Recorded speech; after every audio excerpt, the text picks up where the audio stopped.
Good evening, class. Good evening, audience. Many classmates are proud owners of dogs, and virtually every single member in our audience is as well. So let me ask you this. If you knew that the equipment that you had could cause immediate damage or even long-term damage to your dog, wouldn't you want to do something about that? That's exactly why I'm here tonight. I want to offer up some simple and inexpensive solutions to help improve the relations between your dog and prevent further injury as well. To quote Dogmantics.com article titled, "Is it harmful to attach a leash to your dog's neck?" posted on July 17, 2013 by Emily Larnham. She says, "Many of us have a sense of pride when it comes to taking care of our beloved dogs. So finding out information that conflicts with how we are already caring for our pet can feel like a personal affront. I'm not here to make anyone feel guilty or make judgments about anyone. What I am going to do is provide you with some facts and try to persuade you to use a harness while you're walking your dog." So let's look at some types of collars that are out there.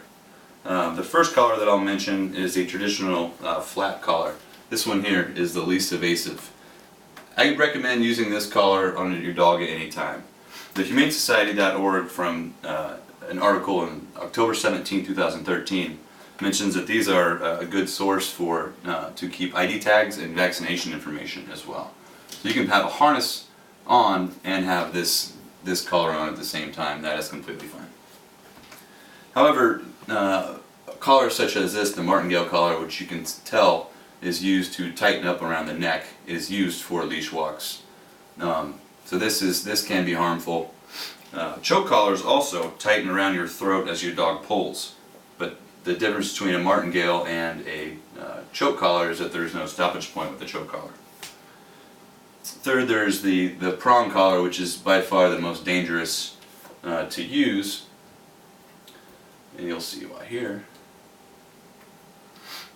These tighten up around the throat as well and can leave marks on the neck. This is a very extreme example, but it kind of proves a point here. And then there's shock collars, which I won't even go into because those are awful and useless. According to Christy Kumler, professional trainer and professional dog walker, the pain or sensation that a dog would receive from one of these aversive collars might actually excite the dog more and cause more reactivity, which in turn could lead to more lunging and more jumping, which defeats the purpose of having these things.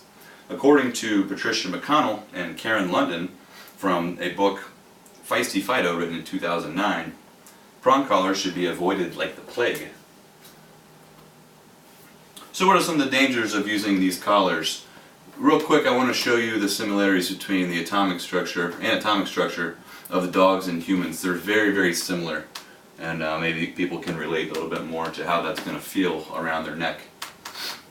Obviously, the first thing you'll mention is uncomfortable. It does choke dogs. Problems with breathing can occur, and even suffocation, as mentioned in a journal abstract of veterinary behavior. They can also cause long-term damage to the vertebrae and spinal cord, also immediate damage to the trachea and the thyroid as well, which can be very bad. According to Dr. Sophia Lynn's website, a well-respected veterinarian, neurological damage from jerking a dog from the neck can cause actual lameness in the front legs as well. And last but not least, they could also, walking your dog with a collar, potentially slip out of the collar and run free, which could be a dog owner's worst nightmare. So let's look at a few harness types here. So there's different types of harnesses for different sizes of dogs and different shapes of dogs. And we'll kind of run the gamut here of all the different types.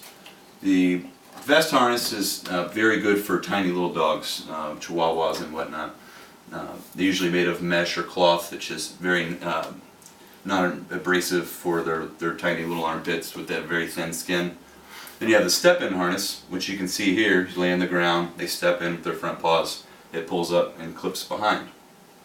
Third harness here, the most common, is the H harness. These are very good because they do fit different types of body types as well. And then you have the Freedom harness, which is my favorite, which is similar to the H, although it has a strap that goes in between which allows a little bit more movement in the shoulders, and also has 2 different attachments. And I'll show you exactly why the placement for the leash is very, very important. Rupert, come here. Come here, buddy. Come here. Come here. Come here, buddy. You sit. You sit. Good boy.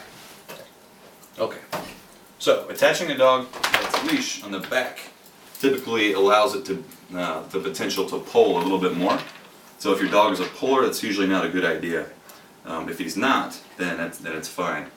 Attaching the dog on the front here kind of curbs a little bit of that pulling and allows the walker to kind of guide him in each direction. This is a double-ended leash, and so the Freedom harness allows you to clip them onto both here. And what this does is this provides the dog with a little bit more information from the front and the back. He knows exactly where you are, and it's easier for him to know where to go as well. Thank you, Rupert. Okay, go down. Okay. Go down. Right here. Okay. So, where do you buy a harness and for how much? Any pet store is going to have a harness. Some of the major chains that you have, Petco, PetSmart, places like that, feel free to stop in there. You can actually bring your dog in and they could do fittings for you and sizes. They'll answer any of the questions that you have. They're very professional about it. The cost for the harnesses is anywhere between $10 and $50, with the average cost right around $25. You can get a really nice harness for a dog for $25 or $30 as well.